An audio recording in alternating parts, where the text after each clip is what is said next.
Students, families, counselors, good afternoon, good evening. Thank you so much for joining the Missouri Association for College Admission Counseling virtual panels and college fair. We've got a great panel right now, and we've got an awesome college fair happening tomorrow as well, which I'll talk about several times today in introducing this session. So first and foremost, a few housekeeping items. You are encouraged to ask questions throughout this panel via the Q&A button that you see on the bottom of your screen. When you send a question in, it gets sent just to our panelists, and they'll work to answer the question during the session and at the conclusion of the session as well. As a reminder, your camera and your microphone are turned off. The panelists cannot see or hear you, so any questions you have, just type them in through the Q&A. This is the final panel for tonight, but tomorrow we are doing a 6x6 virtual college fair. Many of these institutions tonight on the panel, and about 120 colleges total, are presenting tomorrow evening for 3 hours in the 6x6 virtual college fair. This is a great opportunity to start learning about different types of institutions as you start your college search process and meet your college admissions counselor, ask questions in this safe virtual format. So we encourage you to visit strivescan.com/Missouri, the same place you went to register for today's session, to sign up for all of those A sessions, B sessions, and C sessions for the virtual college fair. We are recording this session and all of the virtual college fair tomorrow, and the recordings will be posted at strivescan.com/Missouri by the end of this week. So if you missed some of this session, or if you want to check out the financial aid session from last hour, you can always go to that website and check them out. And without further ado, I'm going to hand it over to our awesome panelists for this highly selective admissions panel. So I'll let them take it away. Great. Thank you so much, Zach. And if everyone could just bear with me for 2 seconds while I go ahead and share my screen, which hopefully everyone's able to see right now. But we're super excited to have a good group coming out to hear about the selective admissions process. I'm Zach Evans, Deputy Director of Admissions at the University of Chicago, also an alum of the University of Chicago and a native of St. Louis. So if we have any folks from St. Louis tuning in tonight, go Cardinals, watching spring training with a lot of anticipation for opening day. But that's who I am, and I'll let my other colleagues introduce themselves. And hi, I'm Allie Hamilton. I'm an Associate Director in the Office of Admission at Rhodes College in Memphis, Tennessee. Hi, everyone. I'm Daryl Jones, Senior Associate Director of Admission and Coordinator for Multicultural Admission and Intercollegiate Athletics Liaison at Gettysburg College in Gettysburg, Pennsylvania. Thank you for joining us. Hi, I'm Dawn Michael, and I'm a college counselor at Chaminade College Preparatory School in St. Louis, Missouri. Thanks again for being here. Fantastic. So we're not going to be boring you with, I think, a boring slideshow. We're going to really hopefully engage you as human beings tonight. But I do want to throw up at least one slide to give you a sense of what we're going to cover tonight. So this is the sense of this is what the agenda looks like. What we really want to hit on is thinking from the high level, defining what it means to be selective, and then build out this process that is often seen as a mystic arts that we do on our end, but really hit home the contextual pieces that you should consider and that we consider throughout the process. And of course, we want you to leave here with good information about how your application might be reviewed, but also understanding what steps you can take to make sure you are taking advantage of the resources available to you and building that solid college list. Definitely want you all to be submitting questions. All of us, when we're not presenting, we'll take a look in the Q&A box. We'll be checking the chat to make sure that when we're done presenting, because we're definitely leaving time for this, we can answer some of your questions. And again, you can leave here more informed and more comfortable about the college process. So with that, I'm going to turn it over to Daryl to get us kicked off with some great information about holistic admissions. Thanks a lot, Zach. So here are a couple of things that I want you to think about. The world wonders, well, what degree of selective makes for selective admission? And here's my thought. There are only a couple hundred colleges and universities out of 4,000 plus that admit fewer than half of the people that apply. So most colleges and universities are admitting more than half. So in the old days, meaning pre-COVID, people used to say, well, selective admissions means you're talking about that couple hundred, but I'm gonna change the way you think about that. because selective just means that there are some people that don't get admitted. And you might be thinking, wait, Daryl, if a place admits 99% of the people who apply, it can't be selective. Well, if you're part of the 1% that doesn't get in, you're suddenly going to change what you think selectivity is. But now, for the sake of this, let's just look at selective as there is a deep and talented pool of applicants. It's a big pool of applicants, and there is far more talent than what the college or university can select. That's what we view as selective admissions. And what we want you to think about as I transition into talking about a buzzword that's been in higher ed, that's kind of an insider term, holistic admission, think of it this way. Colleges and universities that are selective have lots of great transcripts, which we'll talk about. And pre-COVID, lots of people who did well on the SAT or ACT. But it's not about that. It's about understanding that the entire application, the entire human process is what we care about. So oftentimes when I'm presenting, I don't use the word holistic, which means we pay attention to everything about you that you care to provide. And we use it within the context of where you live, where you attend school, what dynamics are in your life. And we say that it's just human. Human. So that means that yes, of course, your academics count. Yes, of course, testing counts whenever you have it. But you know what really counts? All of you. So what we're going to talk about now is what the all of you means. And I'm going to do the first product placement, and my colleagues just have to bear with it. I call the academic transcript and the information that you need to have in order for everything else to matter, the center of a Tootsie Pop. But yes, I just said that. But we know that Tootsie Pops aren't nearly as great without the candy-coated shell. And if I had one in front of me, I'd show it to you. So to talk about the core of every decision, because if you have a great personality and you've done well in an interview and you've had great recommendations and your activities are great, sure, that's important. But it doesn't matter unless you have that one thing that we care about, and that is strong enough academics so that the admissions staff understands that pandemic or not, you are going to be able to run well with everybody academically. So the context within the pandemic, we're going to talk about, but please understand that as we go through this presentation, we're going to spend time talking about the ways we know that grades have changed, that activities might have been limited. So I'm going to wave my arms and give you blanket permission to stop worrying about it because we understand where you are. So Zach, if you could talk about that core, the center, that would be great. I feel like I love food metaphors, especially when it comes to the admissions process. I often think, I think in pies. I'm a pie guy. But I think a core is such a great way to think about it. In the transcript, which is the first thing kind of listed as that part of the application that we wanted to chat about, is that core. And it's really telling a story of kind of what's happened over the last 4 years of high school and how you've chosen to take advantage of what's available to you. So when I think about the transcript and we're looking at it from our side, we're looking at a student in the context of the background they're in, what is available to them, and then looking at your transcript to say, how did you take advantage of that? And then ultimately, how did you perform? What sort of trends are showing up on the transcript? Is it consistent strength, an upward trend, a downward trend? Was there a dip in grades at any point? And if there are some of those unique things showing up in the transcript, is there context in the application that can help us answer that question? I've had folks, something happened at the end of sophomore year, they transferred schools, things like that. Or a tough transition to high school and all of a sudden a B student goes to a straight A student or something like that. These things happen.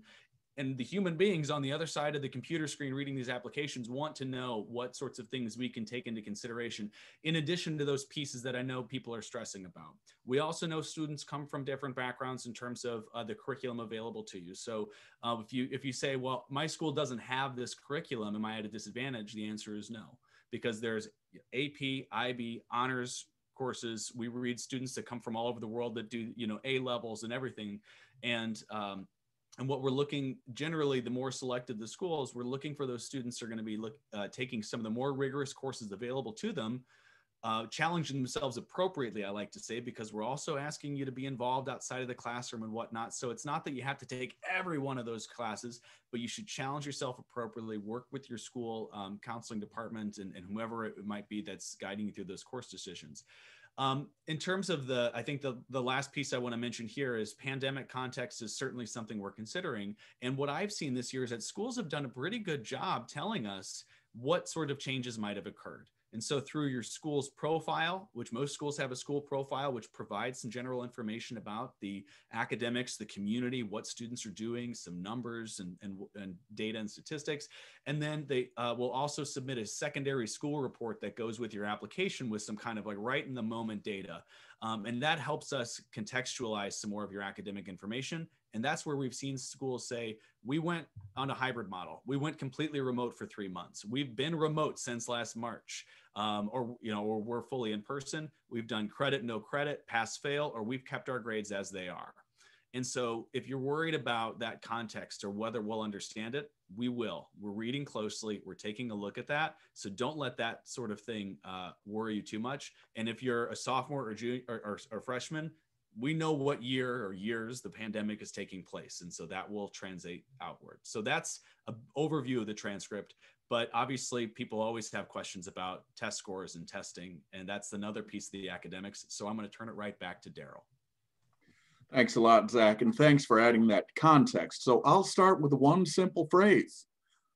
You've all heard about test optional, test blind, test whatever else. Test optional does not mean grade optional, so I'll keep it simple. You're in school 9 months per year, whether you were remote, hybrid, or in person, so we expect you to do as well as you can with the challenge that you have, as Zach mentioned. So if you don't have access to testing, it's okay, because testing represents a day at a time, a few hours at a time. Consistency, diligence, attitude, willingness to do work, willingness to accept challenges is measured every day. So whether a college or university pays attention to testing or not, the priorities are always on academics. So testing is an image on part of a page. And for those of you who want to know who is test optional, I just placed a website into the chat so that you'd know who is. But if we only looked at academics and if we only looked at testing, we would end up with a bunch of people who added no life to campus. So in order to understand what makes our campuses interesting and to know what adds life, our friend Allie is going to talk to you about the pieces that we spend more time reviewing than any other. So Allie? Thanks, Daryl. So what Daryl's talking about is the activities and the extracurricular section that's on the application. So whether you're using something like Common App or Coalition, or maybe even a school-specific application, there will be a section where it's asking you for what it is that you do with your time outside the classroom. This is incredibly important to the application. And it adds, if we're sticking with the food metaphor, a lot of salt, a lot of flavor. Sorry, that was my best attempt to the application. So we're interested in what it is that you do with your time. Is it sports? Are there clubs that you're really passionate about? Do you work a job? Do you have significant home responsibilities with your family? Do you play in a band on the side and you spend a lot of time doing that? Whatever it is that you do with your time, we are interested in it. And we're interested in it for two main reasons. One, it shows that you have the ability to juggle multiple priorities and competing responsibilities at the same time, practices, chores at home or whatever it is. That shows a level of maturity and readiness that we're interested in. Secondly, what it is that you do with your time, we're hoping as residential communities that you're going to bring those interesting talents and passions to our community and to make them better places. So as residential institutions, we want you to come with your interest in community service or, clubs or sports or working or whatever it is that you do. So that's important to us. So please make use of that section on the application, whatever it is. And I'll say this with a caveat. Each application will have a place for you to detail that. And you should assume that we don't know the acronyms or the abbreviations. Make use of advocating for what it is that you do with your time by explaining it in the space. There may be an opportunity too for you to attach a resume, and that's fine too. Institutions use those differently. So don't assume that a resume is used consistently across all institutions. So please make use of the activity section. I also want to talk a little bit about what the pandemic has implicated here as it pertains to activities. Of course, we understand that, maybe you were a swimmer and pools shut down for 8 months and you didn't get to swim and you had to do workouts on land. And that's a weird thing to do with your time if you've been a swimmer since you were 4. So we understand the challenges that you've been working with. Do the best you can in showing us, things that you're passionate about. We are interested in seeing longevity in those activities sometimes. We're interested in seeing leadership in those activities sometimes. And again, we know that that can look differently. I've noticed just in this last cycle reading that some students have found new ways forward. So maybe if they were in charge of, like, let's say the carnation sale for Valentine's Day, fundraising through that. And that didn't get to happen this year because no one is at school, everyone's remote. And instead they decided to use their time to help out at a food bank. So these are the challenges that we're all working with, and we're finding new ways forward. And we're hoping to see that some in your application. I'm going to pivot a little bit to talk about another section of the application, and that is the letters of recommendation. So these are pieces that will be submitted on your behalf by your counselor at your school and also by your teachers. And you get the chance of asking those teachers. So you get to choose who writes those letters of recommendation for you. These are super important as well. And these are excellent pieces where these people get to advocate for you. They're in your corner. They get to sing your praises on your behalf. Things that you can do to make sure that those letters are as great as they can be is meet with your counselor, meet with your teachers, give them lots of advance notice and tell them about your search. I'm really interested in some of these selective schools here. How can I make my application better? What information can I give you about me so that you can write your recommendation letter? So give them lots of advance notice.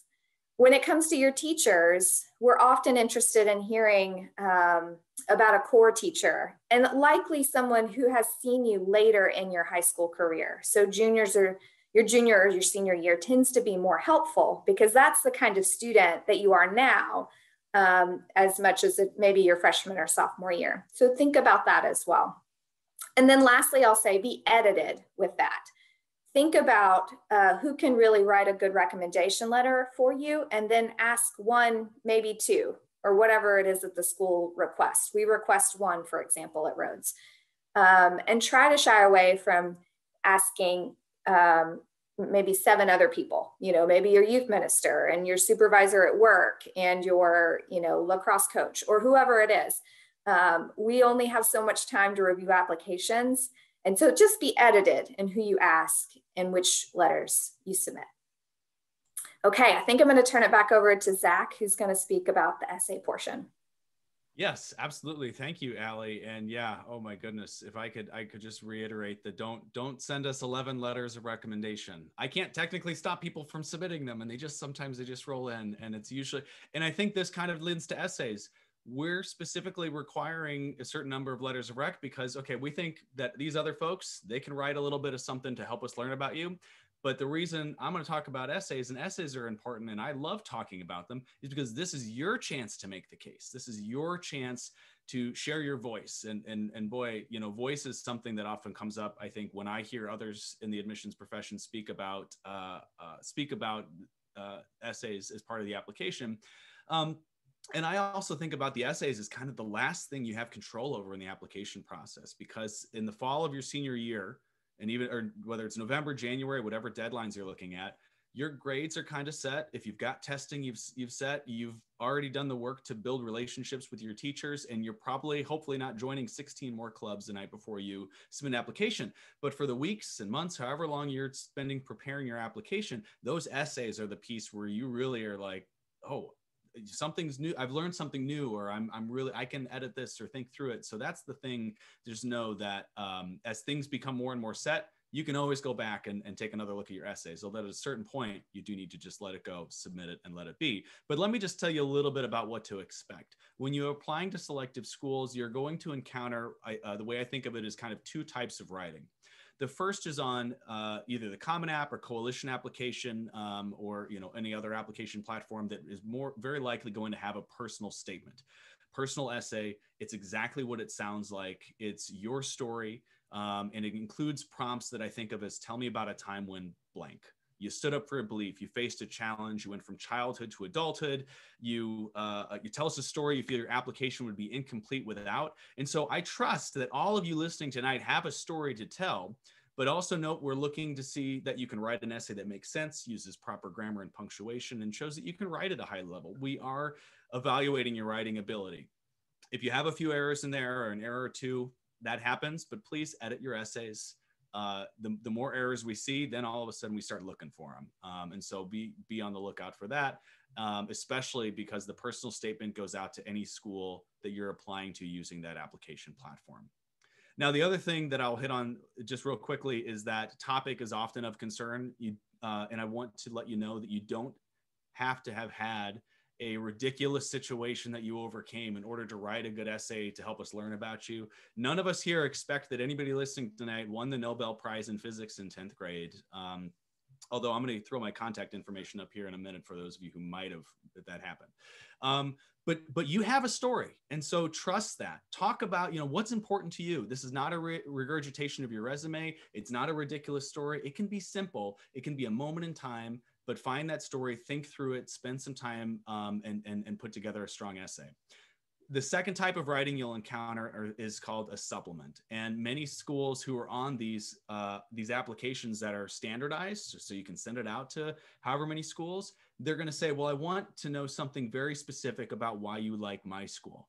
And they're going to see a handful of questions out there. I'd say the most common supplemental question you'll get is some variation of, why do you want to come to my school? What major do you want to study here? What will you contribute to our campus? Or something along those lines. You might run into some other interesting essays along the way, but that's definitely one that you shouldn't shirk, because the quickest way to lose an admissions officer's attention if they ask that question is if you write a generic essay, you don't show that you've done research, or, heaven forbid that you leave the name of another college in that essay when you're writing it, as opposed to being specific. So the last piece of advice I kind of will give here is that no matter how many presentations you go to, if you feel a spark of enjoyment about a school that you've learned about, hold on to that and use that to dive into more research to make sure that if that school is going to ask you to make your case for why you're a good fit for that school, that you have a good answer for them.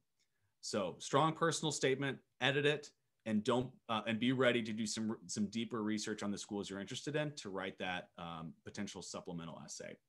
So we haven't hit every part of the application. There's supplemental information. There's more things that we can touch on, and we could give a whole presentation on any one of these areas.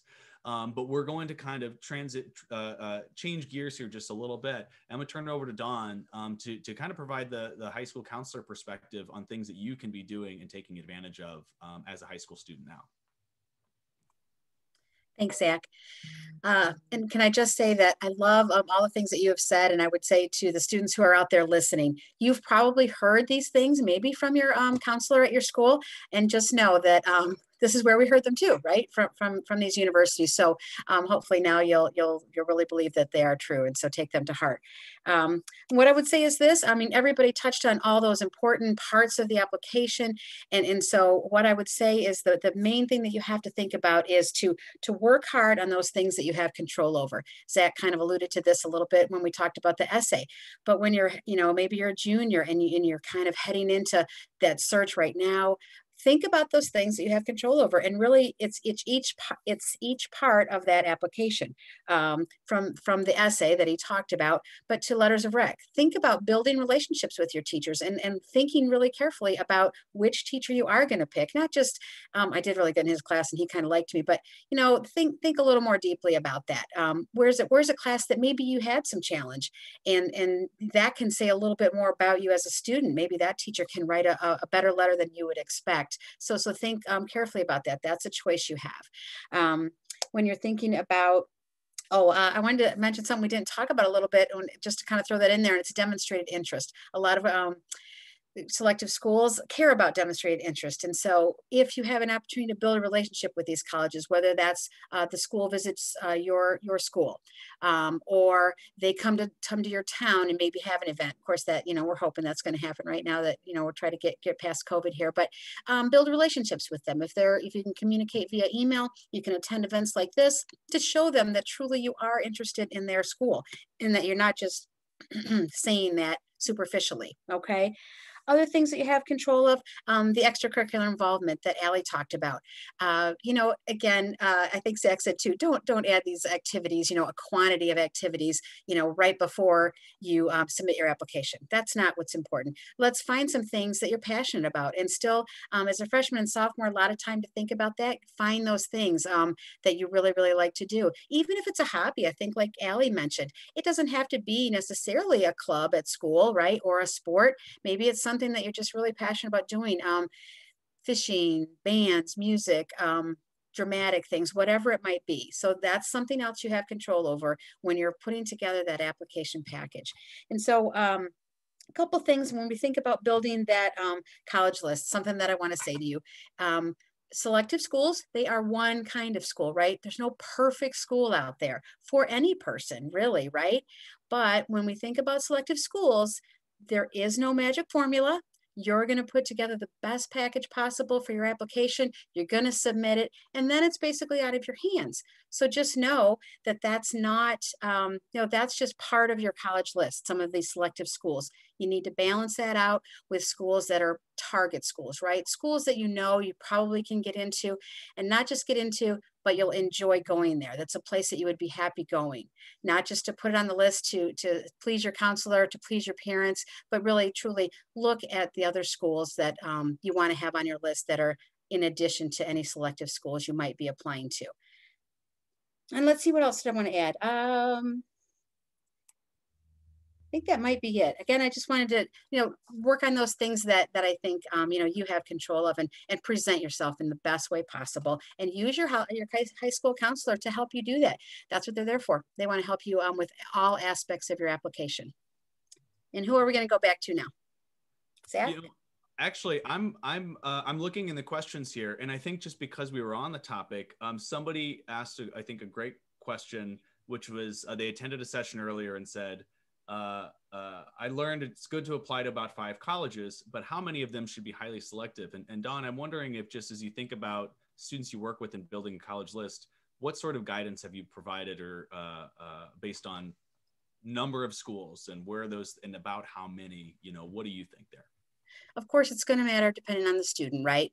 But I still would say that when we're talking about, let's say you're thinking 8 to 10 schools, for someone who is applying to selective schools, you're going to have probably maybe 4 or 5 that are going to be selective, potentially at the most, I think. And then you're going to maybe balance that out with an equal number of target schools.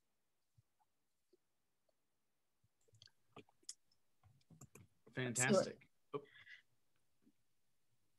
So let's see, we have this here. I'll go with the next question and let you know. Do college admissions counselors look into a student's background more than just what is provided in the application? Who wants to take that one? Gosh, I have so much to say about that. So the first thing you need to know is that we don't have the time, because literally when you think about selective admissions, it's thousands or tens of thousands sometimes of applications. So we don't have time to go, well, let's check their TikTok. And then, this is old guy talk, also look at Facebook and everything else they've ever posted. But if you want to be a recruited athlete, coaches have the time to check your social media presence. If you want to become a doctor someday, a teacher someday, a lawyer someday, people are checking all the way back to everything you post. So my advice is, we're not checking your background, we're using your background to form a context, as all of us have talked about. But don't put things out there that you might think would be detrimental to your candidacy. I don't know if any of my colleagues have anything to add there.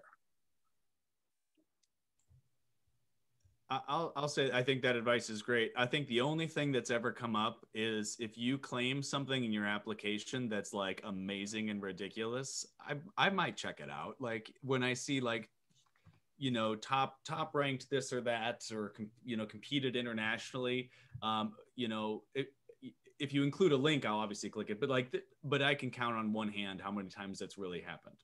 But yeah, if you claim something really, really ridiculous, we might fact check, maybe.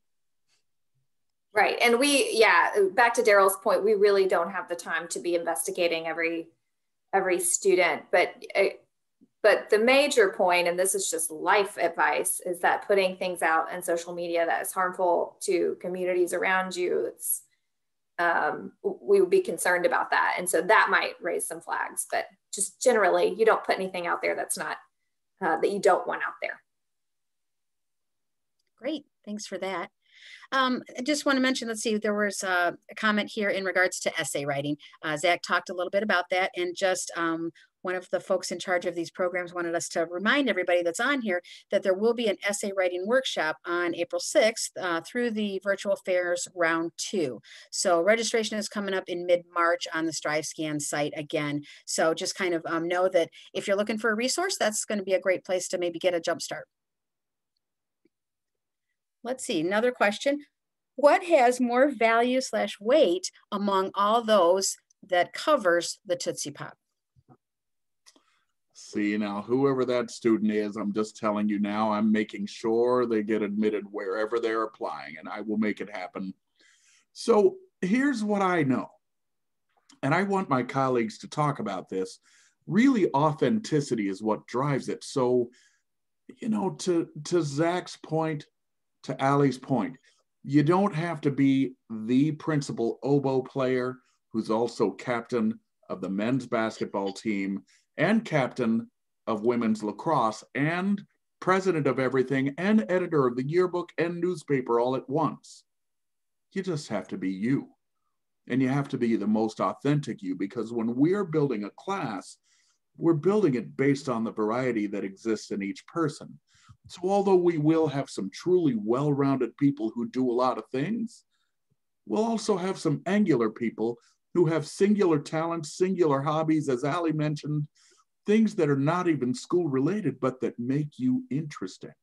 So my only thought is, be the best version of you and present the most authentic, truthful version of you on your application, so that when we're looking for specific pieces of the puzzle, you might possibly fit one of those. But there are times, like right now, when many colleges and universities are in committee, when we are looking for a specific type, maybe someone who works 20 hours a week or more, or maybe someone who persevered and became the Gold Award or Eagle Scout with scouting, or maybe someone who just takes care of younger siblings or is the best neighborhood babysitter or dog walker.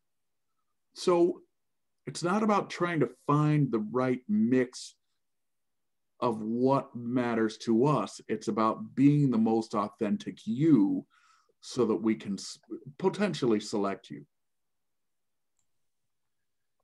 Yeah, I think that's so great. And I think the authenticity piece also comes back to what we mentioned a little bit earlier, which is thinking about the colleges you're putting on your list too.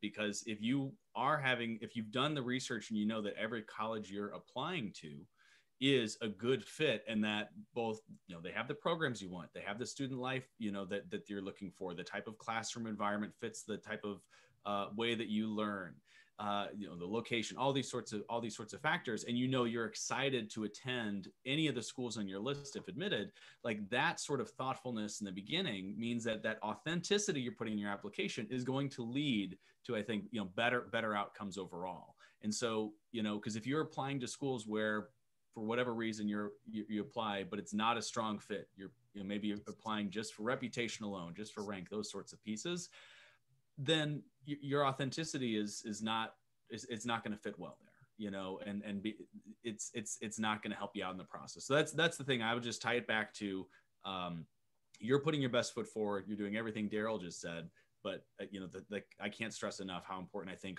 being open-minded to what your college list can be, because there are 4,000 institutions of higher education in the U.S. and my goodness, I love learning about different institutions all the time. So I hope you do too.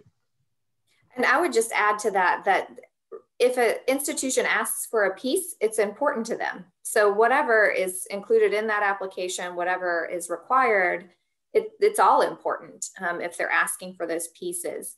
And institutions should be transparent about what they want and what's important to them. So ask your admission counselor, is demonstrated interest important? Rhodes used to be an institution where that was a really important piece. We were very transparent about that. We've dialed that back now that the pandemic has thrown some wrenches with that, but that was something that we're really transparent about in terms of weight and understanding an applicant. So ask those questions. Institutions will be transparent about it. Great tips. Thanks, everyone. Here's one.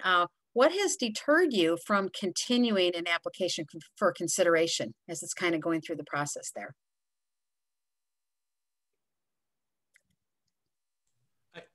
I suppose I can take this as like, is there something that you see in an application that maybe automatically you're like, okay, this isn't right, or this isn't going to work out. Maybe I guess how I would take that question. And I can speak, I talked about the essays. Obviously the core piece of like, you gotta at least have like those academics, as we mentioned, like it's hard to, cause we want to make sure students are prepared for our environments. But I would also hit on, this might also be institution specific, but like at Uchicago, we have a supplement. That's why I always make sure I throw that out there. We ask why you want to come to Uchicago. This answers kind of the last question, this one too, but it's pretty easy for me to look at a student who's amazing in every single way, and then they don't know much about us.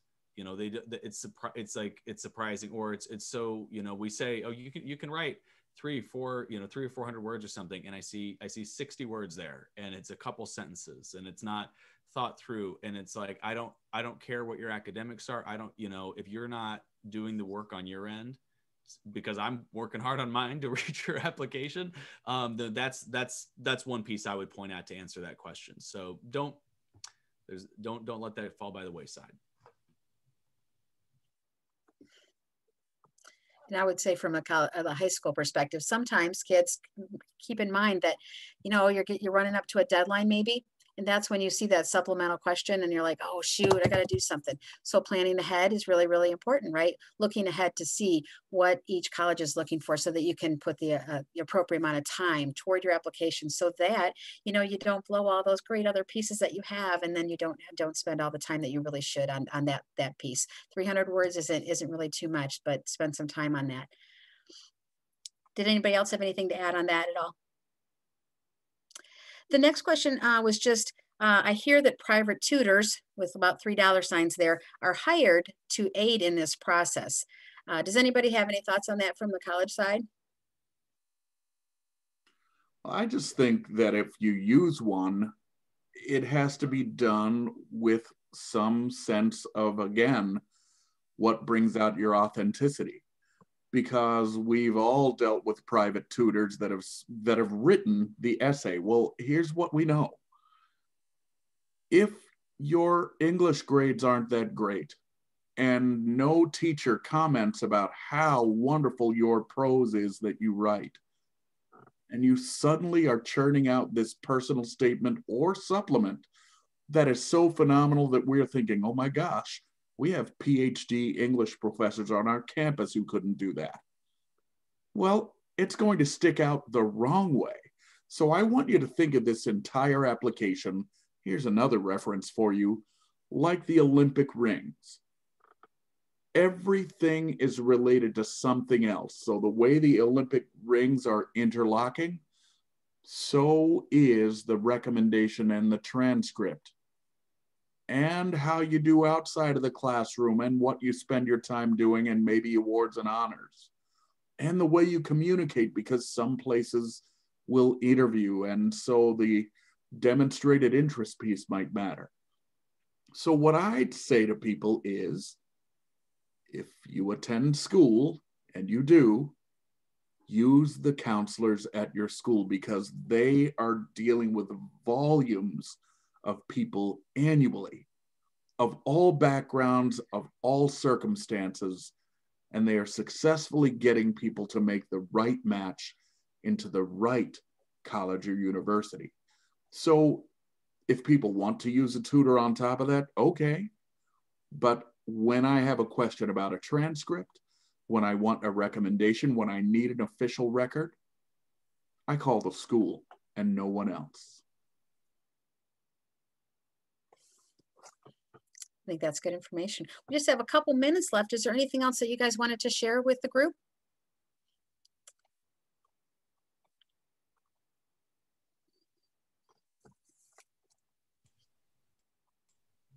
Like final words of wisdom, is that what we're thinking here? And I'll just for everybody listening, I'll share my screen in a minute too, and I'm going to put our contact information up here.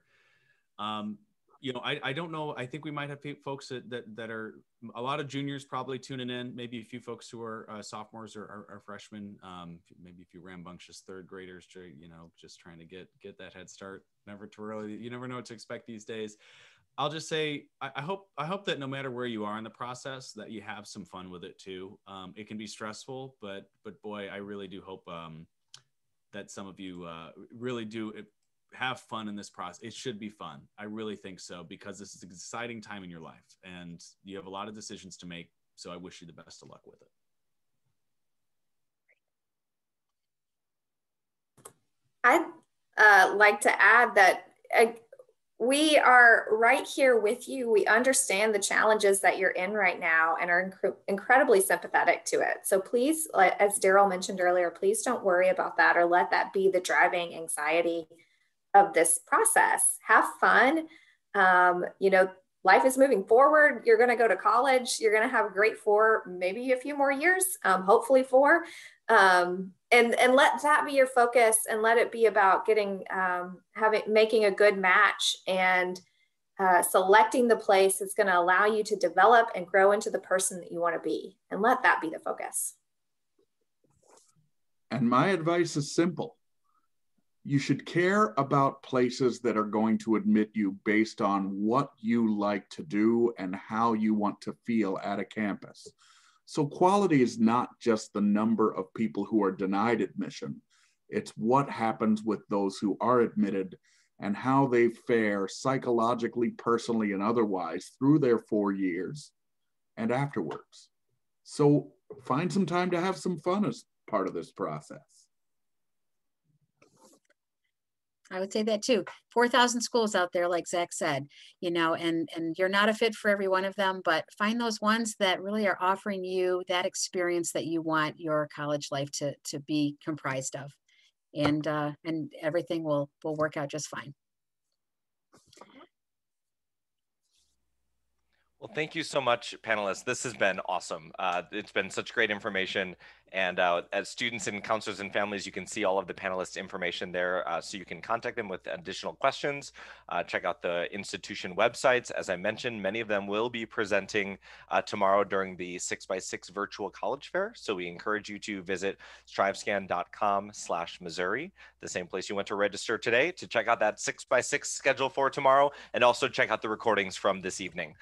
There will be another round of panels with different topics, and Dawn had mentioned it earlier, but one of those topics is going to be the college essay. So on April 6th, you can check out strivescan.com/Missouri in the next few weeks, and we'll have that essay panel up, and you can register for that as well. And we'll continue this workshop series of learning about the college search process for students from the state of Missouri. So thank you all for joining us this evening. I hope you are healthy and safe and happy. And we'll see you all tomorrow at the 6x6 College Fair. Take care, y'all. Bye-bye.